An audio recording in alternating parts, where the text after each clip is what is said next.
బంగారంపై మన భారతీయులకున్న ప్రేమ, మోజు ప్రపంచంలో మరెక్కడా కనిపించదు. దేశంలో ప్రతి ఆడవారి మెడలో ఎంతో కొంత బంగారం ఖచ్చితంగా ఉంటుంది. ధరలు ఎంత చుక్కల్లోకి చేరిపోయినా సరే, బంగారం షాపులు మాత్రం ఎప్పుడూ బిజీగా కలకల్లాడుతూ కనిపిస్తాయి.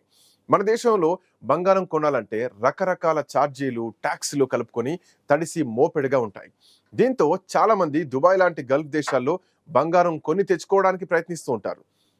మన దేశంలో ధరలతో పోల్చితే అక్కడ బంగారం ధర చాలా తక్కువగా ఉంటుంది.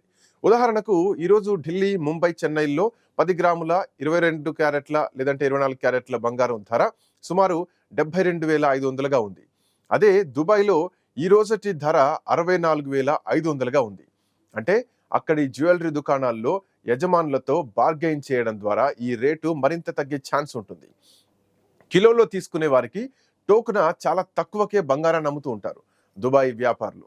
అయితే ఒక వ్యక్తి సాధారణంగా దుబాయ్ నుంచి ఎంత బంగారం తీసుకురావచ్చు అన్న విషయాన్ని చూస్తే ఇక్కడ ఆశ్చర్యం ఉంటుంది. దుబాయ్ నుంచి బంగారం కొనుక్కొని తమ దేశాలకు తీసుకువెళ్లాలంటే దీనికి కొన్ని పరిమితులు ఉన్నాయి. అక్కడి చట్టాలను బట్టి బంగారం కొనుగోళ్లపై కొన్ని ఛార్జీలు కట్టాల్సి ఉంటుంది. ఒకవేళ మీరు దుబాయ్లో నివసించే వారైతే 20 గ్రాముల బంగారం భారత్కు ఏ చిక్కులు లేకుండా తీసుకురావచ్చు. కానీ దాని ధర 50,000 లోపే ఉండాలి. అదే భారత స్త్రీ అయితే 40 గ్రాముల బంగారాన్ని తీసుకురావడానికి అనుమతి ఉంటుంది. కానీ దాని ధర 1,00,000 కన్నా ఎక్కువ ఉండకూడదు.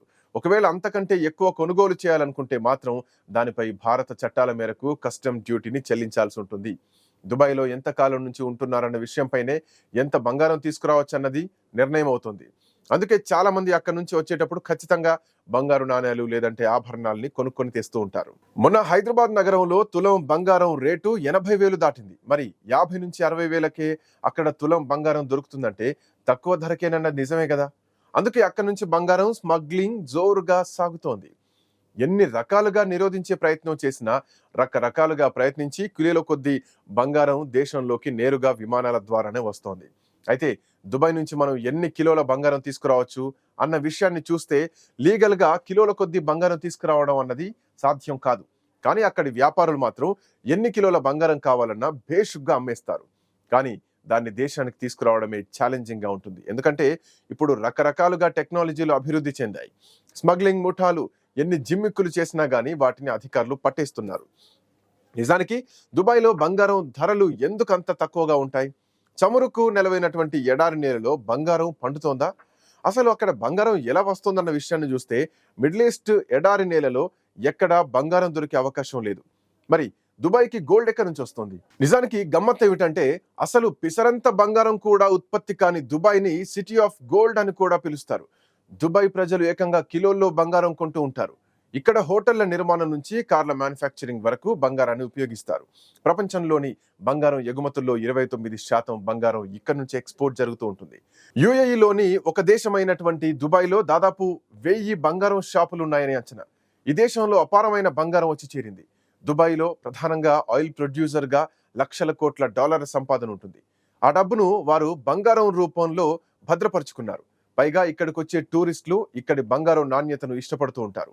అది కాకుండా తక్కువ ధరలో గోల్డ్ దొరుకుతుందంటే ఎవరు మాత్రం కొనకుండా ఉంటారు? దుబాయ్ ప్రత్యేకత ఏమిటంటే గ్లోబల్ మార్కెట్లో లభించే బంగారాన్ని స్వయంగా అక్కడి ప్రభుత్వమే నియంత్రించడం చేస్తుంది. అక్కడి మార్కెట్లోకి వచ్చే బంగారంపై గోల్డ్ ప్యూరిటీ హాల్ మార్క్ ఉంటుంది. క్వాలిటీ విషయంలో దుబాయ్ ప్రభుత్వం ఎక్కడా రాజీ పడకుండా జాగ్రత్త వహిస్తుంది. బంగారం బిస్కెట్ పై హాల్ మార్కులో prize money, cost of labour కనిపిస్తుంది. అందుకే ప్రపంచం మొత్తంగా క్వాలిటీ విషయంలో దుబాయ్ని నమ్ముతూ ఉంటారు. బంగారం విషయంలో దుబాయ్ ఆఫ్రికన్ దేశాలతో డీల్ చేస్తూ ఉంటుంది.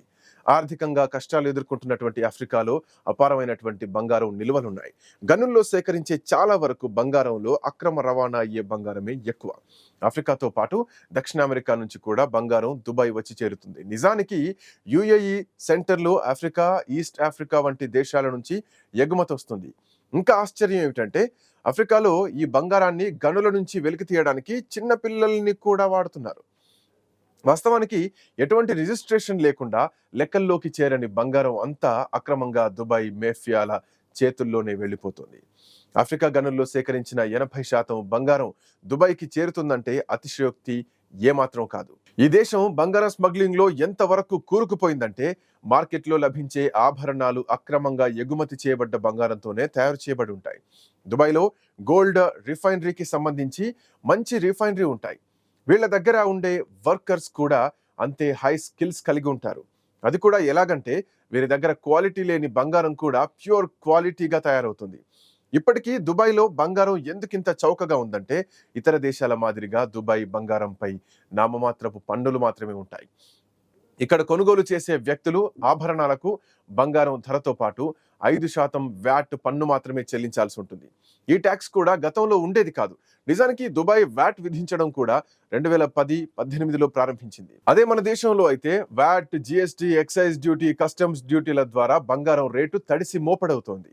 అంతకుముందు దుబాయ్లో బంగారం ఇంకా తక్కువ ధరకే దొరికేది. దుబాయ్లో ఏ బంగారం షాప్కి వెళ్ళినా కానీ రేటు ఒక్కలాగానే ఉంటుంది. ఇంటర్నేషనల్ గా ఉండే ధరలనే యాజమాన్యాలు కూడా ఫాలో అవుతారు. అంతర్జాతీయంగా బంగారం ధర తగ్గితే కూడా ఇక్కడ తగ్గిపోతుంది. అది కాకుండా ఇక్కడ ఎవరైనా నకిలీ బంగారం అమ్మితే అందుకు కఠిన శిక్షలు ఉంటాయి. 2 ఏళ్ల జైలు శిక్షతో పాటు 2 కోట్ల జరిమానా కూడా విధిస్తారు. నిజానికి ఇలాంటి కేసులు తక్కువనే చెప్పాలి. మన దేశంతో పాటు పాకిస్తాన్, సౌదీ అరేబియా, కెనడా లాంటి దేశాలు కూడా ఇక్కడ బంగారంపై పెట్టుబడులు పెడుతున్నాయంటే చిన్న విషయం కాదు. దుబాయ్ నుంచి భారత్ వస్తే చాలు లాభాలు కురిపిస్తున్నందుకే స్మగ్లింగ్ కార్యకలాపాలు పెరుగుతున్నాయి. ఆడ మగ తేడాలు లేకుండా, చిన్న పెద్ద వయస్సు తేడాలు లేకుండా స్మగ్లింగ్ కార్యకలాపాల్లో పాల్గొంటున్నారు. ప్రస్తుతం ఉన్న పరిస్థితుల్లో విమానం ద్వారా గోల్డ్ స్మగ్లింగ్ చేయడం ఇప్పుడు చాలా కష్టం. ఎన్నో రకాలుగా ప్రయత్నించి కస్టమ్స్ కు దొరికిపోయిన వాళ్ళు చాలా మంది ఉన్నారు.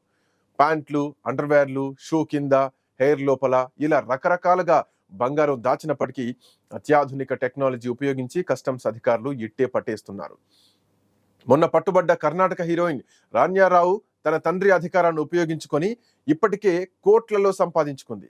సెలబ్రిటీలకైనా ఎయిర్పోర్ట్ లో చెకింగ్స్ కామన్, కానీ రాన్యారావు మాత్రం మరింత హై ప్రొఫైల్ మెయింటైన్ చేసింది. ఎలా అంటే ఆమె విమానం దిగడమే ఆలస్యం, పోలీసులు ఆమెను చుట్టుముట్టేవారు. హై ప్రొఫైల్ సెలబ్రిటీ పేరుట ఆమెను నేరుగా కారెక్కించేవారు. దీంతో పలు సందర్భాల్లో తనిఖీ లేకుండానే ఆమె ఎంచక్క ఇంటికెళ్ళిపోతూ ఉండేది. మరి ఎవరికి సాధ్యం కానిది రాన్యారావుకు ఎలా సాధ్యమైందంటే ఆమె స్వయాన కర్ణాటక డీజీపీ కూతురు కాబట్టి సాధ్యమైంది. రాన్యా విమానం దిగిన ప్రతిసారి సెక్యూరిటీ కారణాలు చెప్పి నేరుగా కారెక్కించేవారు పోలీసులు. పైగా హీరోయిన్ కాబట్టి ఎవరూ పెద్దగా అనుమానించలేదు. కానీ 15 రోజుల్లో 4 సార్లు దుబాయ్ వెళ్తున్నందువల్లే ఆమెపై అనుమానం కలిగింది. దాంతో ఆమెపై మాటు వేసిన directorate of revenue intelligence DIR అధికారులు ఆమెపై గట్టిగా నిఘా పెట్టారు. ఎప్పట్లానే రాన్యా విమానం దిగింది. పోలీసులు ఆమెను కారెక్కించేందుకు రెడీ అయ్యారు. డిఆర్ అధికారులు మాత్రం వదల్లేదు. పోలీసులు అభ్యంతరం చెప్పినప్పటికీ తమ డ్యూటీ తాము చేశారు. ఇంకేముంది, ఏకంగా 15 కిలోల బంగారంతో అడ్డంగా దొరికిపోయింది హీరోయిన్ రాన్యారావు.